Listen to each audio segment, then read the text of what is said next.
విజయవాడలో కాపు యువకుడైనటువంటి సాయి కృష్ణని పక్కా పథకం ప్రకారం మార్కాపురం నుంచి కృష్ణలంక తీసుకొని వచ్చి హత్య చేసి శవం కూడా దొరకకుండా చేశారు. ఇది ప్రభుత్వ హత్య.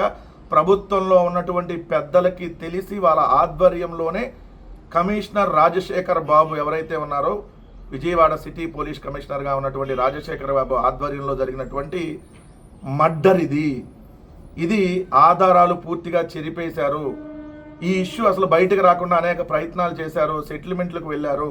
కానీ ఆ విషయం బయటకు వచ్చిన తర్వాత ఈరోజు విస్తుపోయేటటువంటి నిజాలు బయటకు వస్తూ ఉన్నాయి. ఇది కృష్ణలంక క్రైమ్ కథా చిత్రం. ఇది కృష్ణలంక క్రైమ్ కథా చిత్రం. దీంట్లో సూత్రధారులు, పాత్రధారులు ప్రభుత్వంలో ఉన్నటువంటి పెద్దలు, అదేవిధంగా పోలీసు బాసు, అతనికి పైన ఉన్నటువంటి ఇంకా పెద్ద పోలీసు బాసు. కానీ ఒక్క సిఐ నాగరాజు మాత్రమే దీంట్లో ఏదైతే ఇప్పుడు సిఐ నాగరాజు ఒక్కడే ఏదైతే రిమాండ్కి వెళ్ళినటువంటి పరిస్థితి. నాకు తెలిసి ఎక్కడైనా రిమాండ్ రిపోర్ట్లో ఒక వ్యక్తిని రిమాండ్కి పంపేటప్పుడు మిగిలిన వాళ్ళ పాత్రలు కూడా రాస్తారు. కానీ ఇక్కడ పాత్రలు లేవు, సూత్రధారులు లేరు, ఏ పాత్రధారుల గురించి డిస్కషను లేదు, ఏ సూత్రధారుల గురించి డిస్కషను లేదు. అసలు అక్కడికి తీసుకురావడానికి ఏ మోటివ్తో తీసుకొని వచ్చారనేది లేదు. అసలు శవం ఉందా లేదా, చంపితే ఎలా చంపారు, ఎప్పుడు చంపారు, ఎక్కడ చంపారు, ఎలా చంపారు, ఆ బాడీ ఎక్కడ ఉంది, ఎక్కడ తగలబెట్టారు, అదేది ఏ వివరాలు కూడా నిన్న సిట్టి చెప్పలా. అసలు మీకు చూస్తే ఎంత షాకింగ్ అంటే, ఇక్కడ 5వ తారీఖే ఇతను తీసుకొని వచ్చారు సాయి కృష్ణని. ఎప్పుడు మే 5వ తారీఖున. ఇక్కడ మీకు చూడండి, వాళ్ళ రిమాండ్ రిపోర్ట్లో ఇచ్చిన దాన్ని బట్టి కృష్ణలంక పోలీస్ స్టేషన్లో 4 ఎస్ఐలు, ఒక సిఐ, దాదాపు ఒక 80 మంది స్టాఫ్ ఉంటారు. అంటే కానిస్టేబుల్స్ కానీ వీళ్ళందరూ, సెంట్రీ కానిస్టేబుల్ అని, హోంగార్డ్ అని, ఇట్లా అంటే 4 ఎస్ఐలు ఉంటారు అక్కడ. 4 ఎస్ఐలు ఎవరికి తెలియదు. మరి 4 ఎస్ఐల సహకారంలో ఏ ఎస్ఐ సహకారం తీసుకోకుండా చంపేశారా? ఏ కానిస్టేబుల్ సహకారం తీసుకోకుండానే చంపేశారా? ఎలా పాజిబుల్? ఇక్కడ మీకు చూస్తే క్లియర్గా అర్థమైపోతుంది. LW5 అంటే listed witness number 5 additional deputy commissioner of police task force Koyyana Lalitha Kumari ఏమేం చెప్పింది? సిఐ నాగరాజు అభ్యర్థనపై కృష్ణలంక కానిస్టేబుల్తో పాటు టాస్క్ ఫోర్స్ పోలీసులు 2 ప్లస్ టాస్క్ ఫోర్స్ ఎస్ఐని ఈ ఆపరేషన్ కోసం నియమించానని చెప్పింది. అంటే ఈ లలితా కుమార్ అనేటటువంటి ఈ task force additional deputy commissioner CP Ramesh బాబుతో సంబంధం లేకుండా, సిపి రాజశేఖర్ బాబు గారితో సంబంధం లేకుండా, రాజశేఖర్ బాబు గారి డైరెక్షన్ లేకుండా, సిపి డైరెక్షన్ లేకుండా ఏమే సిఐ చెప్పాడని చెప్పి టాస్క్ ఫోర్స్ వాళ్ళని పంపించేస్తారా? ఇలా జరుగుతుంది అసలు. 2 మార్కాపురం వెళ్ళినటువంటి task force SI, 2 task force పోలీసులు, ఒక కృష్ణలంక పోలీస్ కానిస్టేబుల్ 5వ తారీఖు మార్కాపురం వెళ్ళారు. మే 5వ తారీఖు. ఏదైతే మే 6వ తారీఖు ఉదయం 3 గంటలకు అతన్ని కస్టడీలోకి తీసుకున్నారు మార్కాపురంలో. ఉదయం 7 గంటలకి కృష్ణలంక పోలీస్ స్టేషన్కి సాయికృష్ణని తీసుకొని వచ్చి అక్కడ సెంట్రీ కానిస్టేబుల్గా ఉన్నటువంటి సాగి పవన్ కుమార్కి అప్పచెప్పారు. ఈ సాగి పవన్ కుమారు తర్వాత ఎవరైతే డ్యూటీలో ఉన్నారో తులం హిమజాకి అప్పచెప్పాడు ఆయన. ఆ తులం హిమజ హెడ్ కానిస్టేబుల్ లోయ నాగరాజుకి చెప్పింది, వీళ్ళని తీసుకొని వచ్చి సాగి పవన్ కుమార్ నాకు అప్పచెప్పాడు అని చెప్పి ఆ తులం హిమజ అక్కడ హెడ్ కానిస్టేబుల్ ఉన్నటువంటి లోయ నాగరాజుకి చెప్పింది.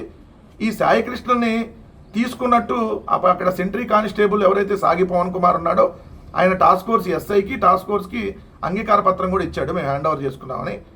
అలానే సాయికృష్ణ సెల్ ఫోన్ని టాస్క్ ఫోర్స్ ఎస్ఐ తీసుకొని గంజాయి మరియు ఇతర విషయాల గురించి సమాచారం ఉందా అని పరిశీలించి ఏమీ లభించకపోవడంతో ఆ cell phone task force home guard ద్వారా సెంట్రీ కానిస్టేబుల్ సాగి పవన్ కుమార్కి పంపాడు. ఇతన్ని హ్యాండ్ ఓవర్ చేసి ఇతను మళ్ళీ టాస్క్ ఫోర్స్ ఎస్ఐగా ఉన్నటువంటి వ్యక్తి ఇతను ఫోన్ను తీసుకొని వెళ్ళిపోయి తీసుకొని వెళ్ళి మొత్తం దాంట్లో ఇతర విషయాలన్నింటినీ సమాచారం తీసుకొని, అంటే ఆ ఫోన్లో ఏముంది, ఆ ఫోన్లో ఇతర సమాచారాన్ని తీసుకొని డిలీట్ చేసేశారు ఆ ఫోన్లో ఉన్నది. మరి అతనితో పాటు ఫోన్ని ఇమీడియట్గా ఎందుకు సాగి పవన్ కుమార్ కానిస్టేబుల్కి అప్పచెప్పలా? అసలు ఇతను ఫోన్ ఎందుకు చెక్ చేశాడు? సిఐ తీసుకురమ్మన్నప్పుడు ఆ సెల్ ఫోన్ని ప్లస్ ఎవరైతే సాయికృష్ణని సిఐకి కదా అప్పచెప్పాల్సింది.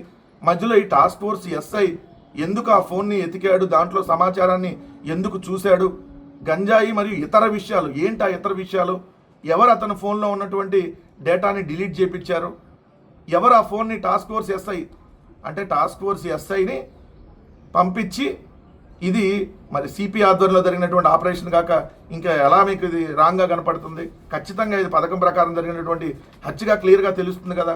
రెండో అంశం వచ్చేటప్పటికి ఇక్కడ ఏదైతే ఆ సెల్ ఫోన్ని సాయికృష్ణకు సంబంధించిన సెల్ ఫోన్ని ఏదైతే సిఐ నాగరాజుకి తులం హిమజ అప్పచెప్పింది. ఇప్పుడు ఇందాక తెలుసు కదా మీకు, సాగి పవన్ కుమార్ కానిస్టేబుల్ ఏమో తులం హిమజ అనే కానిస్టేబుల్కి, సెంట్రీ కానిస్టేబుల్కి అప్పచెప్పాడు ఇతన్ని.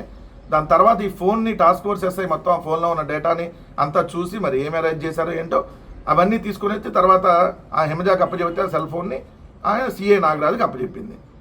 ఇక్కడ కృష్ణలంక ఎస్ఐ ఒక అతను, నలుగురిలో ఒక ఎస్ఐ ఫ్లిప్కార్ట్ డెలివరీ తీసుకునేటప్పుడు సాయికృష్ణ చూశానని, ఇతను ఆల్రెడీ చిల్లకల్లు పోలీస్ స్టేషన్ హత్య కేసు నిందుతాడని ఆల్రెడీ అతను గుర్తుపట్టా అని చెప్పాడు. అంటే ఇది 7 తారీఖు 8 తారీఖుల్లో జరిగినటువంటిది. ఇంకొక ఎస్ఐ చెప్పింది ఏంటి, 8వ తారీఖు సాయికృష్ణ చూసా అని చెప్పాడు. అంటే 6, 7, 8 ఈ 3 రోజుల్లో సాయికృష్ణ బతికే ఉన్నాడు. మరి 8 తర్వాత 9 చనిపోయాడా, 10 చనిపోయాడా? తర్వాత స్టేషన్లో మరి అన్ని రోజులు ఉంటే మిగిలిన వాళ్ళు ఎవరు ఎందుకు చెప్పలేదు? అక్కడ 24 గంటల్లో కోర్టులో హాజరుపరచకపోతే మరి క్లియర్గా టాస్క్ ఫోర్స్కు సంబంధించినటువంటి మరి ఏసీపీ ఎందుకు అడగలేదు? అది అడిషనల్ డిప్యూటీ కమిషనర్ ఎందుకు అడగలేదు? మరి ఇదంతా ఒక పక్కా పథకం ప్రకారం జరిగిందని ఇక్కడ క్లియర్గా అర్థమవుతుంది కదా.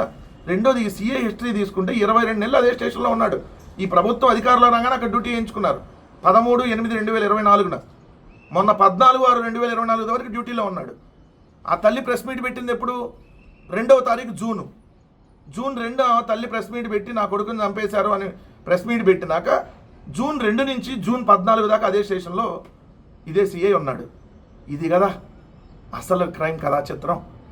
మరి ఇతన్ని టార్చర్ పెట్టినటువంటి కానిస్టేబుళ్ళు, ఎస్ఐ, సిఐ, టాస్క్ ఫోర్స్ వాళ్ళు వీళ్ళెవ్వరూ ఈ రిమాండ్ రిపోర్ట్లో వాళ్ళెవరి పేర్లు లేవు. A2గా కానీ, A3గా కానీ, A4గా కానీ. ఓన్లీ ఇతనే భుజం మీద వేసుకుని వెళ్ళి ఇతను ఒక్కడే కొట్టేసి లేదా మార్కాపురం నుంచి తీసుకొచ్చిన వాళ్ళని దోషులే. ఎవరి డైరెక్షన్లో తీసుకొని వచ్చారు? సిపి డైరెక్షన్లో తీసుకొని వస్తే సిపి దోషే. సిపికి తెలియకుండా ఏమో చేస్తే ఆమె దోషే.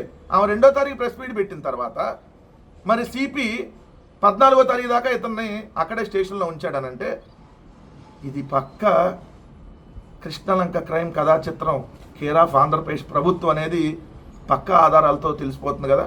ఏముందండి, తర్వాత అతను బయటకు వస్తాడు, జనసేన పార్టీ నుంచి ఎమ్మెల్యే సీట్ ఇస్తామని ఆల్రెడీ కూటమి హామీ ఇచ్చింది అతనికి. ఇంకేముంటుంది? తల్లిదండ్రులు చంద్రబాబు నాయుడు గారు ఏం చెప్పారో మరి వాళ్ళు కాంప్రమైజ్ అయిపోయారు. సో బూడిదన్న ఏమన్నా చాలు అని అడుగుతున్నారు. ఇంకేముంటుంది? ఇది శవము లేదు, బూడిద లేదు, కేసు లేదు. ఇలాంటివి ఎన్ని జరిగినాయో లెక్క లేదు. అవునండి, 10 నెలల సీసీ ఫుటేజ్, సంవత్సరం సీసీ ఫుటేజ్ మాయమైందంటే ఎన్ని జరిగి ఉంటాయి ఇంకా. ఇది ఆంధ్రప్రదేశ్ రాష్ట్రంలో ప్రస్తుత దారుణమైనటువంటి పరిస్థితి. లాకప్ డెత్ అయ్యి శవం కూడా దొరకనటువంటి పరిస్థితి, ఆధారాలు కూడా చెరిపేసినటువంటి పరిస్థితి. ఇంకొక విషయం, ఇక్కడ సీసీ ఫుటేజ్ మాయమైతే బ్యాకప్ ఎందుకు తీయలేదు ఇప్పుడు వరకు? 5 రోజులు అయింది కదా ఎఫ్ఐఆర్ కట్టి ఇతని మీద, 6 రోజులు అయింది కదా ఇప్పటికి. మీరు రిమాండ్కి పంపించేటప్పటికి 6వ రోజు. ఎందుకు మీరు బ్యాకప్ తీయలేదు? అంటే బ్యాకప్ను కూడా మాయం చేపించేశారు ఈ లోపు. అనేక అనుమానాలు. సో ఈ కేసు ఎప్పటికీ తేలదు, శవం కూడా దొరకదు.